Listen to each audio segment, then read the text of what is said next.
one other thing in the back of the machine that's important for you to address. It's back here next to this auger motor. Some of the machines don't have the auger motor mounted here. The auger motor is mounted here, so it's out of the way.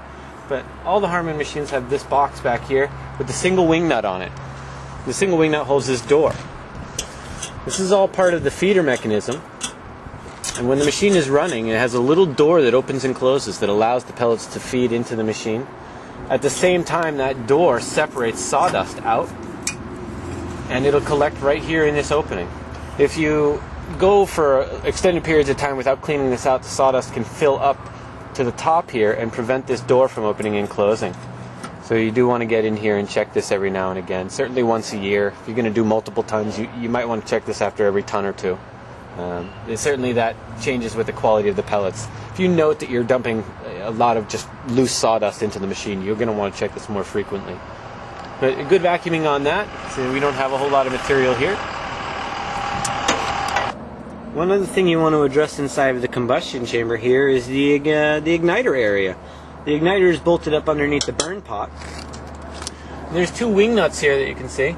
You want to loosen the wing nuts. And there's a little door here that comes right off.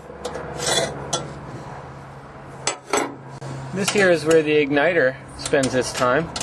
And while you're scraping the burn pot, you're going to knock ashy material and small bits of minerals down here, and they're going to collect around the igniter. So in order to keep the igniter happy and make sure that everything flows freely through there, you just want to open that up and knock any ash out of there. You could use your paintbrush and your vacuum. I like to use my finger. It allows me to feel if anything else is in there. And give the igniter a little touch and feel if anything's built up on that. This one actually feels pretty good. And then you just put the door back on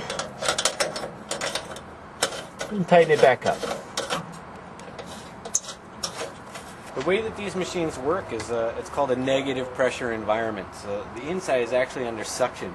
So it's really important that when your door closes, it seals correctly, and when your ash pan is in, it seals correctly. This allows all the pressure to build up. So you want to inspect your gasketing periodically for extreme amounts of wear and tear. If you see any that are frayed or falling apart or pieces that are missing, it is probably important for you to replace the entire gasket. But we can look at this. It's still very strong, and it doesn't appear to be frayed anywhere. So that's probably okay. And you can also do the same thing on the ash pan. You can see there's a gasket that goes around the entire ash pan. It's not a bad idea to inspect that every now and again. Well, these both look very good. All of the Harman machines have this trough here on the inside of the glass. It's called an air wash. When the machine's running, it actually pulls air past the lower sections of the glass, and that prevents material from building up on it. It's not a bad idea to inspect this for any type of material that's built up in it. Ash can get in there, little bits of the pellets. So you want to take a look at